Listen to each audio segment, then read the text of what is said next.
À la une aujourd'hui, le témoignage d'un homme au parcours hors norme. Des quartiers bourgeois de Paris aux favelas du Brésil, des faubourgs de Medellín à la jungle amazonienne, en passant par les montagnes du Pérou, François Demange a rencontré les chamans amérindiens. Après avoir dérivé sur les routes de la drogue, il est devenu médecin, le guérisseur. Aujourd'hui, il enseigne aux États-Unis. Bonsoir à vous, François Demange. Bonsoir. Merci d'être avec nous. Vous publiez donc ce livre, Médecin de l'ombre à la lumière, voyage d'un guérisseur chez les chamans, préface de Yann Kounon. On va en parler du cinéaste. Alors pour commencer, dites-nous, qu'est-ce donc un chaman ?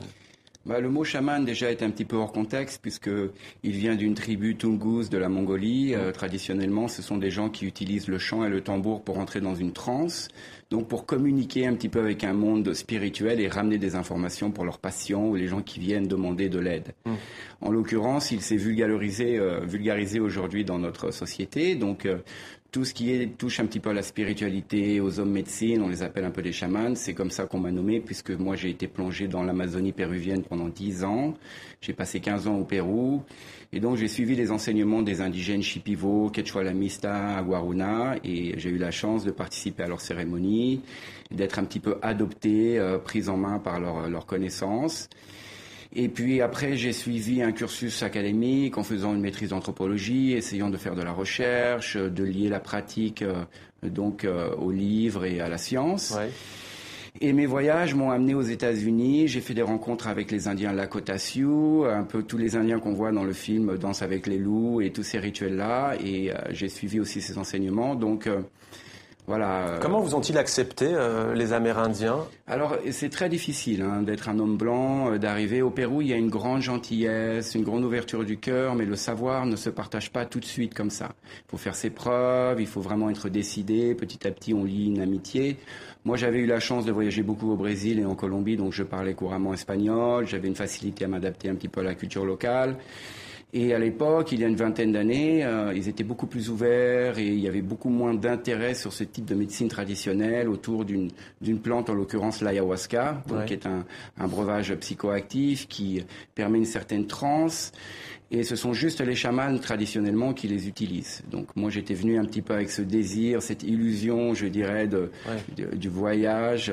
Alors, je parlais d'un parcours hors norme. Vous avez connu la drogue, l'héroïne, la cocaïne. Vous avez failli mourir. En quoi est-ce que cette pratique, en quoi est-ce que les chamans vous ont, en quelque sorte, sauvé la vie ? Bon, moi, très jeune, je me suis tourné un petit peu vers la spiritualité. Comme je suis né dans un monde qui était un petit peu coupé, je dirais, d'une éducation tournée vers d'autres horizons que mon entourage de société parisien, je suis tombé un petit peu dans un monde très négatif, à la recherche d'expériences pour essayer de comprendre un petit peu cette curiosité et qui m'a attrapé et m'a amené dans une descente aux enfers dont je me suis sorti in extremis. C'est vrai que j'ai été obligé un petit peu de passer par là pour prendre la décision de suivre une voie plus initiatique, de lâcher un petit peu mon bagage culturel. Et les trans, le travail avec l'ayahuasca et les plantes médicinales m'ont beaucoup appris sur moi-même. J'ai réussi à me confronter un petit peu à ma problématique, à comprendre qui j'étais. C'est ça concrètement qui vous a guéri ? Oui, enfin, on ne guérit vraiment jamais. On a toujours des plaies qui restent et c'est un combat permanent, une grande humilité qu'il faut avoir par rapport à ce qu'on a vécu. Mais on peut comprendre et avoir une perspective. Alors Yann Kounon, qui s'intéresse de près à vous, disons-le, envisage de faire un film et dit d'ailleurs de vous, médecin, est le premier occidental que je rencontre qui ait la connaissance d'un curandero indigène, c'est-à-dire un guérisseur. Merci beaucoup à vous, François Demange, d'avoir accepté de témoigner. Merci à vous, François Demange. Médecin de l'ombre à la lumière, voyage d'un guérisseur chez les chamans, préface donc de Yann Kounon.